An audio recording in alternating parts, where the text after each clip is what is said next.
Going back to what you're talking about how you can't how you're just bored of the anime archetype or the anime character archetype. What's like the last character you would say from like any medium that you were just like, yes, I fuck with that. Not an archetype. I fuck with that. Squid Game, Jake. For real?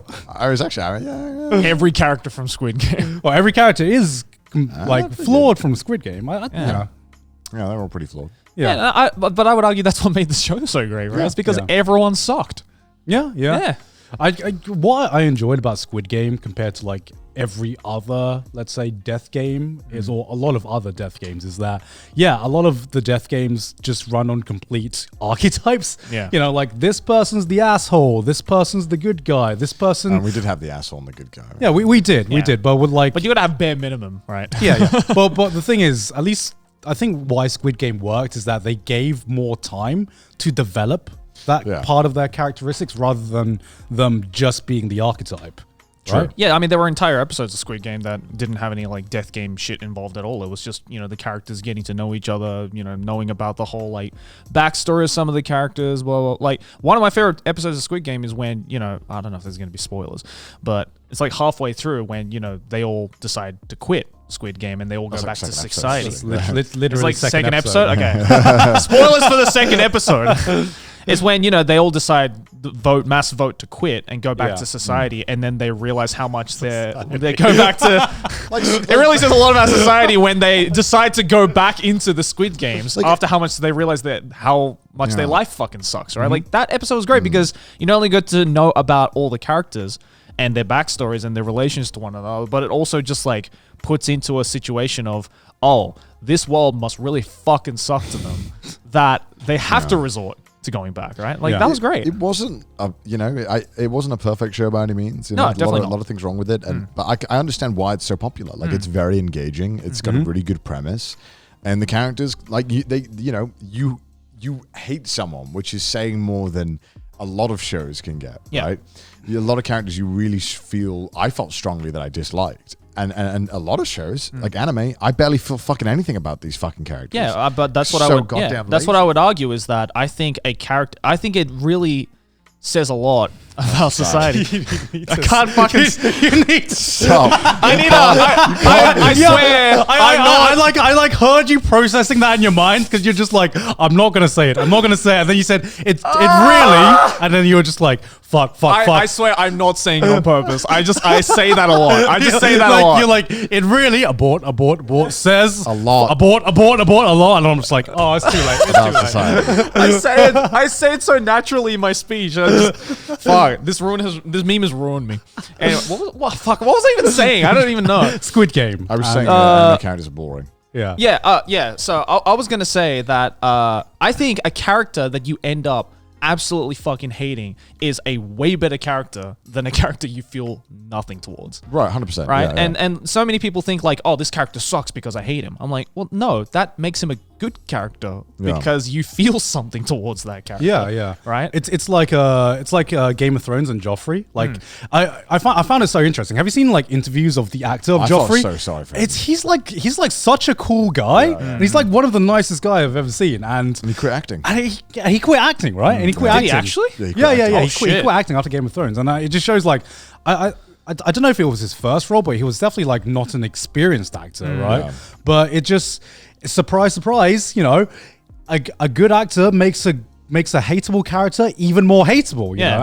And I felt really sorry for him, hearing stories about how kids or I say kids watching Game of Thrones. Kids watching Game of Thrones, yeah. Surprise, but like people actually thought that he was his character, and people thought he was like an asshole, and I'm just like, what? That blows my mind. How people can like actually look at an actor and think, bro, I bet Leonardo DiCaprio says the N-word all the time, bro. And I saw him in Django. He said it, man, bro. That's like the same people who are like, wow, I can't. Did you know that Joji is just as shitty of a person as Filthy Frank? It's like, it's the same thing. It's like, I can't believe he's like that in real life. It's definitely not a character. Zoomers discover Filthy Frank for the first time. I love that shit. Fucking hilarious. I was like, they try to fucking cancel him because like, did you know 5 years ago he was this Filthy Frank character is making fun of like mentally disabled people? It's like, yes, Yes, internet. We did know. Thank you. It's definitely an amusing period to be on Twitter. How long ago was that? Because that felt like like yesterday. last year. It was It's like like- last year. It's about a year or two ago.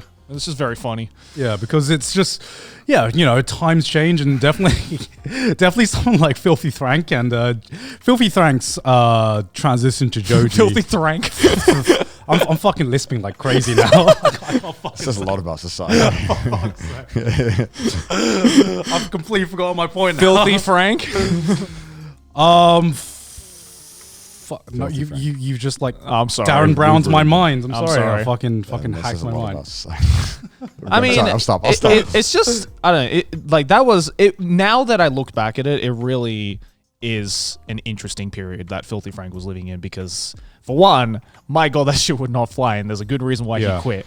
But it is strange how rapidly it changes. yeah, but like I don't know. I also remember as well at the peak of Joji's career as Filthy Frank, how there was so many kids that thought that was just him. Like Well, that, he was so good at keeping up. because so good at just acting as the character, and you know, any normal person who watched Filthy Frank would know that of course that was an over exaggeration, that was a character.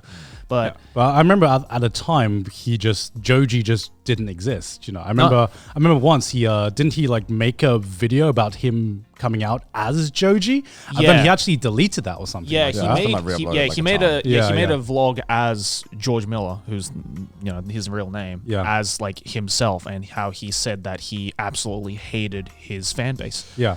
I guess the weird thing is that is tough to talk about is that I guess when you're hired to play like Joffrey, right? Right. It's not the actor didn't make this character, the actor didn't make this story. Yeah. I guess the thing that's kind of difficult to talk about with Filthy Frank is that, okay, he chose to make this character. Yeah. This is entirely his thing. So it's like, how does that play an effect into how much of the character do you excuse? Right? Like, I don't really give a shit about it, but it's interesting seeing how other people talk about it and how much they think, oh, this is abhorrent. This is him doing it, etc., etc. Because he does have control over the character, right? Yes. Like he makes the creative decisions. So I do wonder how much valid criticism you can give in from that position, right? Right. Well, I mean, I think it's the same criticism you'd give to any writer or anyone who writes a script or a character. I mean, why not just cancel George R.R. Martin? Why not cancel I guess Quentin Tarantino? For some of the stuff he scripts and some of the characters he writes. I agree, but it's just it's one of those things. That's, Can't believe Quentin Tarantino says the N-word all the time. no, it's weird because it's like we're in the YouTube era, right? Yeah. So I feel like the rules have like kind of changed. Like, Why though? They shouldn't change. Yeah, but I know why they. I agree with you. You but I think it's because YouTubers Okay. just seem more personable than say someone like Quentin Tarantino. Right. I'm not saying that's how I think, Yeah. but I think it's worth discussing. No, I think a lot of the people who try to cancel other people are, a younger generation. right. And, it's going to take a learning experience of when this younger generation who are now in their teenage years, when they grow up 5-10 years in the future and realize some of the shit they're saying now are things that can get them cancelled when they're an adult. They realize, oh, okay, maybe society just changes as time goes on, and what's socially acceptable changes, and maybe we should give some people the benefit of the doubt sometimes when things happen 10, because 5 years, I guarantee, 5-10 years you ago. go back 10 years ago to like any Newgrounds comments, right? And you see the amount of people throwing the R word and the F word and the N word around in comments, like it means nothing, because back then on the internet, it was just a general understanding that none of that meant anything because it was the internet. Now you look at it now and, if you wrote any kind of comment or tweet like that, it's just insta-cancelled. Right? Yeah. 2 points. First of all, why is it that then why do you think that some people would then try and cancel someone like Filthy Frank, right, who's a YouTuber playing a character? Why do you think they would try and cancel him but not say someone else who's just like playing a character? I think it's because now the younger generation who don't know about Filthy Frank, right? They only know George as Joji, who is this innocent guy who just makes music, right? Yeah.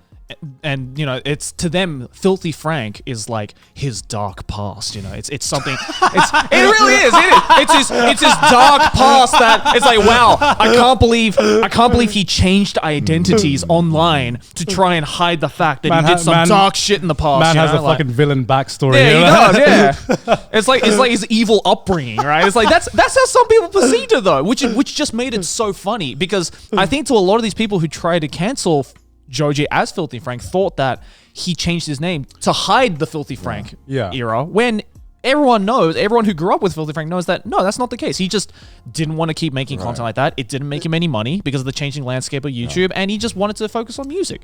I'll save my other question for later, but next question then, following up on that. Yeah. Question to you guys. Question to you guys, right? Okay, so if we had a Filthy Frank now that came out now, do you think it would be any different? Yeah. Totally. Because so you think it would never be a thing? Because dude, like, but like, what? I'm sure you've seen enough Filthy Frank videos to know that 90% of the shit he made would not fly today. Right, but like, why is it that we look back at that fondly, and we look back at these videos and then like we have? It's because we lived through it. True. Right, and we know that it wasn't serious. We knew that it was a caricature. It was an over exaggeration. I always wonder as well. I'm like, okay, so you get to play a character, right? And you get to do this stuff. I wonder though, like, how much are you allowed to do as said character? Like, where does it stop? Where you're like, okay, this is too much. Like, well, it all depends on the time and what's acceptable at the time. I remember, I mean, back when our parents growing up, it was cool to look up to rock stars who trashed hotel rooms, did fucking drugs until they were more cocaine than blood, you know, and you know that was what was cool at the time, and that was what was acceptable at the time, you know. Just imagine, like, it's like a TikTok of someone being like, I worked at the hotel that the Who stayed at, and it was like really fucked up. They trashed the room and everything, and like you shouldn't support them. Like, I could just envision it. It's like the Who is cancelled for being rock stars.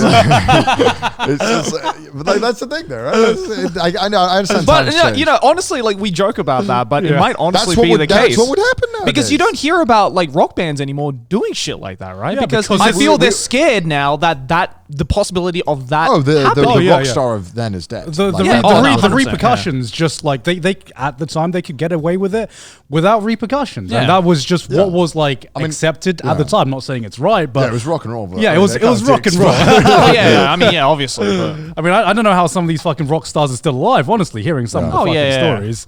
Like Keith Richards is like, he should have died like 50 years ago from the amount of coke he did. He's still playing with the Rolling Stones. It's like actually amazing. Like, he's actually like, he's Dio. He's 100% Dio. Man, I don't know. I love talking about all that stuff and like considering it, because it's just so difficult to like get anyone to like give you a good definitive answer of where they think things lie. I think it's because it is up to interpretation, and I think it really just depends on the person. Like, there's probably a lot of people watching this podcast who've probably watched Filthy Thing. I think the shit's like cringe or like too much, right? You know, and you know, there's some videos where I look back, I'm like, oh, okay. Yeah, there were some videos where I'm like, okay, that's a little too far. Right? Yeah. But I think part of it is just acknowledging that, you know, society changes, and you know, especially things that are comedic. Yeah. You know, a lot of comedy pushes the edge a lot of the times in what is acceptable in that time period. And just because like there is shit I found funny 10 years ago that is very cringe or like very like, ooh, I don't know about that one. Newgrounds animations. Yeah, exactly. But like I acknowledge that part of that is just because the times were different, and it's not that I was a bad person, you know. It's not that we were bad kids or that, you know, the type people there were, you know, inherently bad. It was just things. What is acceptable changes as time goes on, as different social issues get brought up to the limelight, and you're just like, okay, well, now that, say, this social issue is brought up, I do no longer find this one thing funny, and you know, that's part of how society evolves. Yeah, I mean, you know, I still fondly remember when I was growing up with Newgrounds and just seeing so many Newgrounds animations, which at the time I thought was like the funniest shit on the planet. Like, the first time I watched Ultimate Showdown of Ultimate Destiny, I thought that was the funniest shit I've ever seen in my life. And I watch it now and I'm like, that's cute. It's like, I can't laugh at it. I can reminisce about it, but I can't like throw my head back in laughter at it anymore, because it's just something that, it's just, as you said, it's just completely changed with not just how I perceive comedy, but just how society Can we stop saying society? Like, it's in my mind. It's such a power word. but like, how the world perceives comedy or like the barrier for comedy, right? And Yeah.